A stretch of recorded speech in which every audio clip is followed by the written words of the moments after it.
오늘 예레미야 10장 17절 말씀에 보게 되면 에워싸인 가운데 앉은 자여 라는 그러한 말씀으로 시작하고 있습니다. 에워싸인 가운데 앉은 자여. 이 에워싸인 가운데 앉은 자는 이스라엘입니다. 예루살렘 백성입니다. 그럼 이 백성들은 도대체 지금 무엇에 에워싸여서 앉아 있을까요? 우리가 어제 말씀에 보게 되면 우상에 관한 그러한 말씀을 보았습니다. 지금 이 이스라엘 백성들은 우상에 에워싸여서 살아가고 있는 그러한 사람들입니다. 물론 지금 이 상황에서는 바벨론이 쳐들어와서 그들을 에워싸는 그러한 상황에 적들이 에워싸는 그러한 상황이 보일 수도 있지만, 그러나 그들 가운데에서는 또 무엇이냐면 이 우상이라고 하는 그러한 것들이 그들을 에워싸고 있습니다. 참 이 우상이라고 하는 게 무엇입니까? 요즘에 제가 그 교회를 오게 되면 매일 체크하는 게 있습니다. 여러 가지도 체크하지만 요즘에는 한 가지 체크하는 거는 이 교회 안에 나방이 몇 마리가 있는가라는 것을 체크합니다. 갑작스럽게 교회 안에 나방이 막 생기고 있어요. 어디에 알을 까놨는지 뭐를 해놨는지. 처음에는 그냥 있다가 나가겠거니 생각을 하고 그냥 문 열어놓고 좀 했었는데 점점점 늘어나더라고요. 문을 닫아놨는데도 나방이 없어지는 않습니다. 그래서 제가 요즘에는 저기 전기 파리채를 가져다가 이렇게 한 마리씩 꼭 보이게 되면 잡습니다. 왜냐하면 그것을 가만히 놔두게 되면 또 다시 그것들이 그 나방들이 살아가고 어디에 여기에다가 또 알을 까고 하는지 하는지 모르지만 더 늘어나게 되면 어떡합니까? 걷잡을 수가 없습니다. 이스라엘 백성의 문제는 무엇입니까? 한번 우상 숭배라고 하는 것이 그들의 삶에 이스라엘 민족 안에 들어왔는데 그들이 그것을 용납하는 겁니다. 죄를 용납합니다. 근데 이 죄에 대해서 우상 숭배에 대해서 용납을 하니까 어떻습니까? 점점 그러한 것들이 그들에게 많아지게 되죠. 이제는 그들을 애워쌀 정도까지 되었습니다. 우상 숭배에 중독이 되어졌다라는 것이죠. 이스라엘 백성이 지금 이렇게 멸망하고 하나님께 심판을 받는 이유도 바로 이들이 이러한 죄에 대해서 그냥 버려두었다는 겁니다. 그냥 못 번치하는 겁니다. 그냥 내버려 두는 겁니다. 우리가 그냥 죄에 대해서 내버려 두게 되면 어떻습니까? 늘어나는 나방과 같이 그냥 기하급수로 늘어갈 수밖에 없다라는 겁니다. 하나님이 이들에 대해서 어떻게 합니까? 그러니까 이들의 그러한 죄악에 대해서 그냥 내버려 두지 않았어요. 우상이 그냥 우상 가운데 사는 것을 하나님이 원치 않으십니다. 그래서 오늘 말씀에 오게 되면 이스라엘 백성에게 무엇이라고 말씀하시냐면 내 짐꾸러미를 이 땅에서 꾸리라라고 말씀하십니다. 왜 그렇습니까? 그들을 이 짐꾸러미를 꾸리고 나서 꾸린 그들을 바벨론 땅으로 데리고 가시겠다라는 겁니다. 포로로, 바벨론의 포로로 붙잡아 가시겠다라는 것이에요. 그들로 하여금 이 땅에 사는 자들 이번에는 그 바벨론 땅에 내던질 것이다라고 하나님께서 말씀하십니다. 그런데 하나님이 이렇게 말씀하시는 그러한 이유는 무엇일까요? 첫 번째는 그들이 자신의 죄들에 대해서 스스로 제거하지 않았기 때문입니다. 회개하고 돌아오지 않았기 때문이죠. 그러니까 하나님은 어떻게 하십니까? 하나님의 백성은 그대로 내버려 두지 않으세요. 그래서 그들을 바벨론으로의 포로로 붙잡아 가시겠다고 합니다. 근데 그렇게 붙잡아 가시는 이유가 무엇일까요? 우리 18절 뒤에 말씀해 보면 이렇게 하나님께서 예레미야를 통해서 말씀하십니다. 그들을 괴롭게 하여 깨닫게 하리라 하셨느니라. 아멘. 이것은 그들에게 이 바벨론으로 통하여 심판을 징계를 내리시겠다고 괴롭게 하시겠다라는 것이기도 하지만 한편에서는 이것은 하나님께서 이스라엘 백성을 결코 포기치 않으시고 그들을 구원하시고 사랑하시겠다라고 말씀하시는 그 사랑임을 기억하시기를 바랍니다. 하나님의 사랑은 무엇입니까? 결코 포기하지 않는 사랑입니다. 끊어지지 않는 사랑입니다. 하나님의 그 사랑은 이스라엘 백성들이 잘못하게 되면 혼내서라도 꼭 내가 너희를 나의 백성으로 삼으시겠다라고 하시는 것이 바로 하나님의 사랑이죠. 괴롭게 하여서 깨닫게 하리라. 하나님의 백성으로 하나님의 그러한 나라로 만들어 가시겠다라고 말씀하시는 것입니다. 오늘도 이것은 우리에게도 말씀하시는 것입니다. 우리가 때로는 죄악이 이끌로 가게 되면 때로는 하나님께서 우리를 징계하실 수도 있습니다. 그러나 그 징계는 무엇입니까? 하나님의 사랑의 징계임을 기억하십시오. 하나님이 사랑하시는 자는 그냥 내버려 두지 않으세요. 징계가 없는 자가 사생자라고 성경에서 히브리서 말씀에 보면 말씀하시지, 하나님의 사랑하는 자는 하나님이 사랑하시기 때문에 그로 하여금 깨닫게 하시겠다라는 것이죠.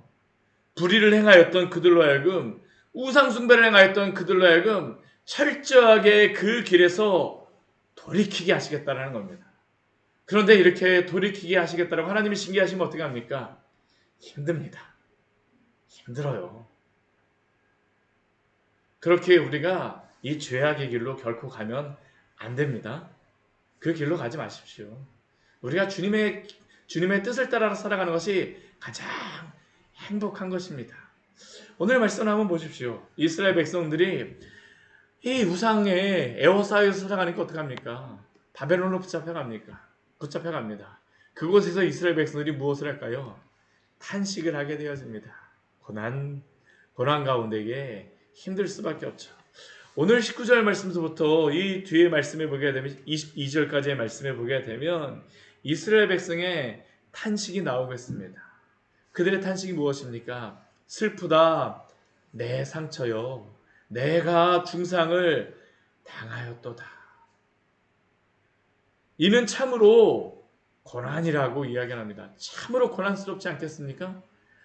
아무리 바벨론의 그러한 곳에서 붙잡혀가서 그들이 좋은 그러한 땅, 뭐 어떻게 보면 포로로 잡혀가서 잘 있는다라고 해서 다니엘과 같이 왕궁에 있는다라고 해서 그것이 기분 좋게 있는 것이겠습니까? 아닙니다. 그럴 수 없습니다. 참으로 고난일 수밖에 없죠. 그들에게는 슬픔입니다. 중상입니다. 그들은 그러한 가운데 내 장막이 무너지고 나의 모든 줄이 다 끊어졌다라고 이야기합니다. 또 더 슬픈 것은 무엇입니까? 내 자녀가 나를 떠나고 있지 아니하니 내 장막을 세울 자와 내 휘장을 칠 자가 다시 없다라고 말씀합니다. 노년에 그들을 봉양할 자가 없다라는 거죠. 1980년도에 그 기억나십니까? 이산가족 그 상봉하는 그러한 일들이 있었던 것을, 그때 그 6.25가 끝나고 나서 30년이 넘는 그러한 시간이 흘렀음에도 불구하고 30년의 기간 동안 같은 나라에 있음에도 불구하고 가족이 살아있는지 뭐 어떻게 어디에 사는지 어떻게 됐는지를 알지 못합니다. 오늘 같으면 뭐 인터넷이라던가 뭐 여러 가지 그 정보통신이 발달되고 컴퓨터가 발달되다 보니까 이러한 것들을 찾을 수 있는 방법들이 있지만 예전에는 다 수기로 다 이걸 해야 되니까 알 수 있는 방법이 없습니다. 지금 이스라엘 백성들도 사실은 그러한 상황이라고도 할 수 있습니다. 바벨론에 어떠한 가족은 붙잡혀가고 어떠한 가족은 예루살렘에 남아있을 수도 있고 정말로 죽은 그러한 가족이 있을 수도 있고 정말로 다 흩어진 뿔뿔이 흩어진 가족 가운데에 지금 이스라엘 백성들의 그러한 슬픔이 있죠. 그들이 중상을 당했다는 것은 그 마음에 사실은 그 아픔이 더 있지 않겠습니까? 자녀가 나를 떠나가고. 근데 이러한 그 이스라엘 백성의 그러한 모습을 볼 때에 사실 하나님도 마음이 아프십니다. 하나님도 마음이 아프십니다. 왜 이스라엘 민족들이, 왜 이스라엘 백성이 이러한 일을 당하고 있습니까? 우리 21절 말씀에 보게 되면 이렇게 말씀합니다. 우리 21절 말씀 같이 한번 읽고 가요. 목자들은 어리석어 여호와를 찾지 아니하므로 형통하지 못하며 그 모든 양떼는 흩어졌도다. 사실 이스라엘이 이렇게 흩어진 그러한 중요한 이유 가운데 이스라엘 백성이 죄를 범하게 되면 어떻게 됩니까? 그 목자들, 하나님이 다윗의 왕조를 세우시고 또한 제사장들을 세우시고 선지자들을 세우셨기 때문에 그들이 하나님께 돌아오라라고 외쳐야 됩니다. 그렇게 하면 안 된다라고 말해야 됩니다. 근데 이 목자들이 어떻습니까? 오히려 더욱더 그 안에서 죄악을 행하죠. 더욱더 큰 그 이스라엘 백성이 죄악으로 가는 것에 일조를 합니다. 목자들이 어리석어 여호와를 찾지 아니합니다. 그래서 모든 양떼가 흩어졌다라고 말씀하고 있죠. 북방에서 크게 떠드는 소리, 이제 바벨론의 침략이 있음을 하나님께서는 이스라엘 백성들에게 또 예레미야를 통하여서 말씀하시는 것입니다. 말씀하세요. 이 죄악에 대한 그러한 탄식이 있음을 말하죠. 그러나 성도는 어떻게 됩니까? 우리가 이러한 고난 가운데 있다 할지라도 성도는 탄식으로만 끝나면 안 됩니다. 탄식으로 하면서 내가 망하게 되었다, 내가 힘들게 되었다, 내가 이러한 일을 당하였다, 내가 이러한 일을 당하였다라고 상황 판단만 하며 원망하고 불평만 하면 안 됩니다. 성도는 그 가운데 무엇을 해야 됩니까? 기도해야 될 줄 믿습니다. 탄식과 기도는 동일한 상황을 받은 사람들이 행하는 그러한 것입니다. 탄식을 할 수도 있습니다.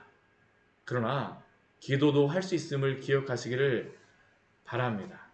오늘 말씀을 보게 되면 이스라엘 백성의 탄식도 나오지만 우리 23절 이후의 말씀을 보게 되면 예레미야의 기도도 나옵니다. 기도도 나와요.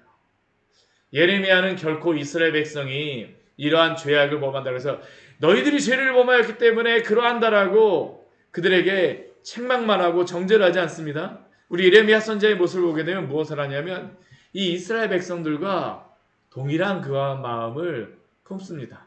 나도 그들 중에 하나라는 겁니다. 그리고 그러한 가운데 무엇합니까? 하나님께 기도하죠. 23절 말씀 우리 같이 한번 읽어보겠습니다. 여호와여 내가 알거니와 사람의 길이 자신에게 있지 아니하니 걸음을 지도함이 걷는 자에게 있지 아니하니이다. 아멘. 이 말씀은 무슨 말씀입니까? 하나님의 주권을 인정하는 그런 말씀이죠. 사람이 자신의 길을 잘 알고 가는 것 같아도 그 길을 누가 인도하시는 겁니까? 하나님이 인도하시는 겁니다. 우리가 길을 다 아는 것 같지만 사실은 하나님이 그 길로 우리를 인도해 주지 않으면 한 발자국도 사실은 걸을 수 없을 때가 많습니다. 얼마나 많은 계획을 세웁니까? 근데 우리가 계획 세웠다고 100%다 되나요? 되지를 않아요. 하나님이 그 길도 인도하여 주시는 것입니다.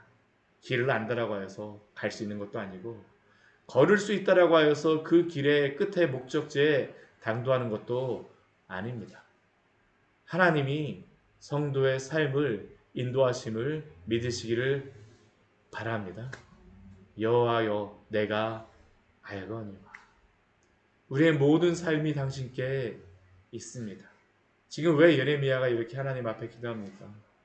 비록 이스라엘 백성들이 이 고난과 환난, 바벨론에게 붙잡혀가는 그러한 상황이지만 이 상황도 누구의 손 안에 있다라는 겁니까? 하나님의 손 안에 있음을 기억하며 이 고난과 환난이지만 하나님께서 이 길도 인도하여 주시옵소서 하고 간절하게 기도하는 것이죠. 이게 바로 성도입니다. 성도는 아무리 절망스러운 상황이라 할지라도 아무리 낙심스러운 상황이라 할지라도 그 절망에만 항상 앉아 있지 않습니다. 무엇을 합니까? 하나님을 바라봅니다. 성도의 일어남은 첫 번째로 하나님을 바라봄으로부터 시작됨을 기억하시기를 바랍니다. 여호와여 내가 알거니와 나의 그러한 모든 삶을 맡기죠. 주님 제가 길도 알고 이러한 모든 상황이 어떻게 갈지도 압니다. 그러나 이 모든 길을 내가 안다 하지만 주님께서 이 모든 길을 인도하시고 또한 다른 길도 예배하신 줄 믿사오니 주여 인도하여 주시옵소서. 이게 바로 예레미야의 기도죠. 고난이 있습니다. 고난이 앞에 있는 것이 보이죠. 그러나 예레미야는 또 24절에서 무엇이라고 하나님께 기도합니까? 여호와여 나를 징계하시되 너그러이 하시고 진노로 하지 마옵소서. 예레미야는 이스라엘 백성만 징계하시는 것이 아니라 나를 징계하신다라고 이야기합니다. 나도 그들 중에 하나라는 겁니다. 예레미야는 하나님 앞에 회개의 기도를 하고 있는 것이죠. 이 시대를 향하여서 이 너무나도 악한 세대. 물론 우리가 그것에 대해서 인지해야 됩니다. 그러나 성도는 그것만으로 끝나면 안 됩니다. 그 다음에 무엇을 해야 될까요? 이 시대를 향하여서 우리가 또 마음을 품고 기도해야 될 줄 믿습니다. 여호와여 나를 징계하시되. 그러나 또 무엇을 향하여서 기도합니까? 너그러이 하시고 진노로 하지 마옵소서. 우리가 죄를 범하였으나 죄를 범하여 바벨론으로 붙잡혀왔으나 우리는 죽을 수밖에 없는 죄인이오나 그러나 주께서 징계하시되 주여 너그러이 하시고 진노로 하지 마옵시며 당신의 그 긍휼을 베풀어 주옵소서. 이게 바로 예레미야의 기도죠. 이러한 가운데에 25절 말씀을 보게 되면 더 담대한 기도가 나오고 있습니다. 우리 25절 말씀 같이 한번 읽겠습니다. 주를 알지 못하는 이방 사람들과 주의 이름으로 기도하지 아니하는 족속들에게 주의 분노를 부으소서. 그들은 야곱을 씹어 삼켜 멸하고 그의 거처를 황폐하게 하였나이다 하니라. 아멘. 이 모든 고난과 어려움, 물론 이스라엘이 죄를 범하여 이 고난을 당하지만 또한 이 일을 행하는 그러한 바벨론도 역시 어떻습니까? 이스라엘을 이렇게 치는 것이기에 하나님을 알지 못하는 이 이방 백성을 향하여서 비록 우리가 이렇게 고난을 당하지만 주님께서 또한 우리를 이렇게 괴롭게 한 자들을 주님께서 심판하여 달라고 기도하는 겁니다. 동시에 기도하는 것이죠. 나의 그러한 회개와 함께 이 고난 가운데에서 주님 앞에 주님께서 구하여 주시기를 바라는 것입니다. 이게 바로 예레미야의 기도입니다. 근데 우리가 이 말씀을 보면서 이렇게 기도할 수 있는 이유는 무엇일까요? 하나님 때문입니다. 하나님 때문입니다. 이스라엘 백성이 구원을 받을 수 있는 이유는 무엇입니까? 하나님 때문입니다. 예레미야가 이렇게 아픈 마음을 가지고 함께 기도하지만 또한 이 아픈 마음을 가지고 계신 분은 누구실까요? 하나님이십니다. 이스라엘 백성은 자신의 자녀들을 잃어서 슬퍼하며 아파합니다. 슬프다 내 상처요 내가 중상을 당하였도다 내 자녀를 다 잃어버렸습니다. 그런데 하나님께서는 결코 이들의 부르짖음을 잊지 않으세요. 하나님이 우리를 구원하시는 방법은 무엇입니까? 복음은 무엇입니까? 바로 하나밖에 없는 자신의 아들을 이 죄인들을 위하여 십자가에 죽이심으로 말미암아 우리를 구원하신 줄 믿으시기 바랍니다. 우리의 구원은 오직 하나님께 있습니다. 죄로 인하여서 구원을 받는 것은 하나님의 은혜입니다. 이들은 자신의 자녀를 잃었다라고 슬퍼하지만 하나님은 이 죄인들의 죄를 우리들의 죄를 담당하시기 위하여서 하나님의 하나밖에 없는 그 아들을 우리를 위하여 내어주셨습니다. 죄에 내어주심으로 말미암아 죄인들이 의롭게 되어짐을 기억하십시오. 그래서 오직 우리의 구원은 하나님의 은혜로 인하여 시작되어집니다. 이러한 하나님께 오늘 고난을 당한다 할지라도 그렇게 주님 앞에 기도하시기를 바랍니다. 누구나 다 탄식할 수 있습니다. 그러나 성도는 하나님의 그 은혜와 구원을 바람으로 기도하는 자입니다. 같이 기도하도록 하겠습니다. 하나님 아버지 오늘